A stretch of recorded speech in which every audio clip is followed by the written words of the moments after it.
Est-il intéressant d'acheter un lot à un marchand de biens? C'est la question que nous allons étudier aujourd'hui. On est parti!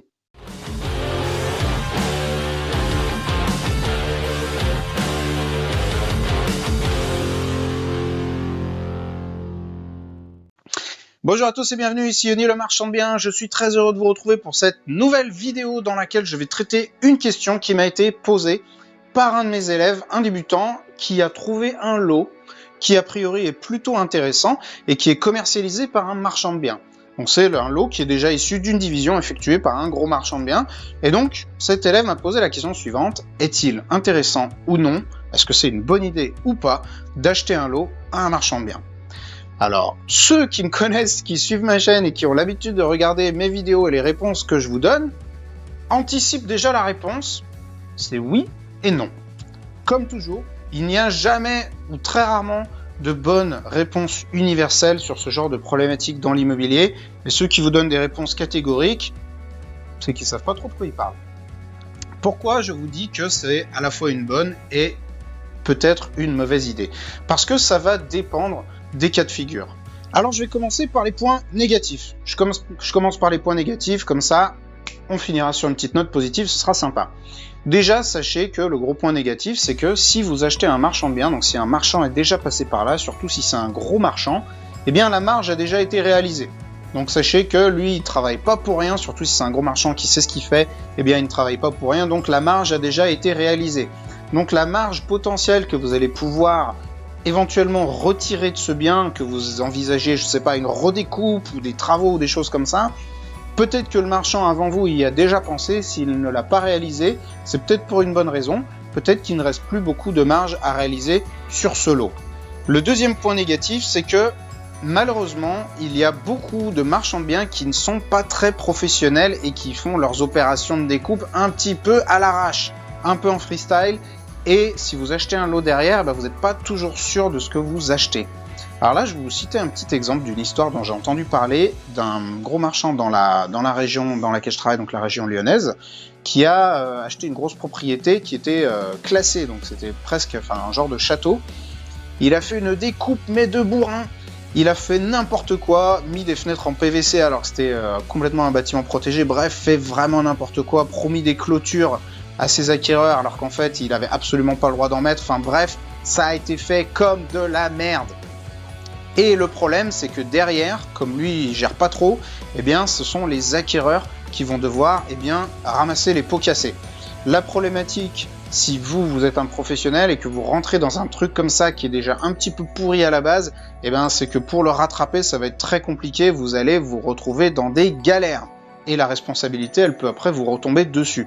Donc si vous achetez un marchand de biens, pourquoi pas, mais faites bien attention à qui vous achetez, veillez à ce que les divisions ou tout ce qui ou les travaux aient été faits dans les règles pour que les ennuis ne vous retombent pas dessus après. On va maintenant passer à l'aspect plutôt positif, c'est-à-dire pourquoi ça peut être une bonne idée. Eh bien parce que tout simplement, il y a certains marchands de biens qui ne veulent pas s'embarrasser avec des travaux, avec de la rénovation, avec des choses comme ça, qui vont vraiment faire une découpe très très sommaire, faire une mise en copro, faire une découpe des lots, poser des compteurs, et partir et revendre, et ils veulent revendre vite. Et donc pour revendre vite, qu'est-ce qu'il faut faire? Eh bien il faut vendre à un prix très intéressant. Et donc il y a souvent des marchands de biens qui vont revendre à des prix qui sont vraiment sur le bas de la fourchette, voire en dessous du prix du marché, tout simplement pour pouvoir revendre rapidement parce qu'ils ont besoin de trésor et il faut que ça parte. Donc là, vous pouvez éventuellement trouver des biens à un prix très intéressant. Ça peut être aussi ce qu'on appelle une queue de projet. Les queues de projet, c'est vraiment les toutes fins. Genre par exemple, il y avait 10 lots qui ont été créés dans un immeuble et là, c'est le dernier, le marchand, il en a marre, il veut que ça parte, il veut le bazarder.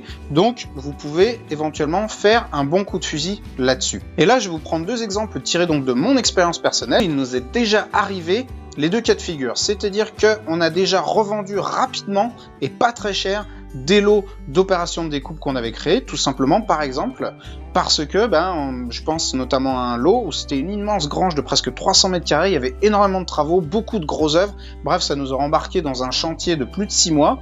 À ce moment-là, en plus, on n'avait pas particulièrement la trésor pour engager 150 000 de travaux supplémentaires parce qu'on était déjà complètement coincé et engagé sur d'autres fronts, on va dire. Et donc, on ne pouvait pas tellement faire les travaux et en plus, honnêtement, ça nous saoulait. Donc, ce qu'on a fait, c'est qu'on a revendu cette énorme grange en l'état et figurez-vous que celui qui l'a acheté, eh bien, c'est un marchand de biens qui se lançait dans l'activité, et lui, derrière, il a effectivement réalisé une marge, donc il y a vraiment une marge à faire. Donc, dans un cas de figure comme celui-là, ça peut être vraiment pas mal, parce que vous pouvez effectivement gagner votre vie, mais encore une fois, vérifiez bien comment le travail a été fait. Le deuxième cas de figure dont je vais vous parler, c'est la toute première opération que mon frère et moi avons réalisée. Donc là, j'ai pas mal de personnes qui me posent cette question. Yanis notamment, si tu regardes, voilà la réponse à la question que tu m'as posée. La toute première opération que j'ai réalisée avec mon frère, eh bien, c'était une opération qu'on avait faite en nom propre, et c'était un lot issu d'une division faite par un marchand de biens. Il y avait un assez grand lot, on l'a remis en 2 appartements, et on a revendu en fait 2 petits lots qu'on avait subdivisés.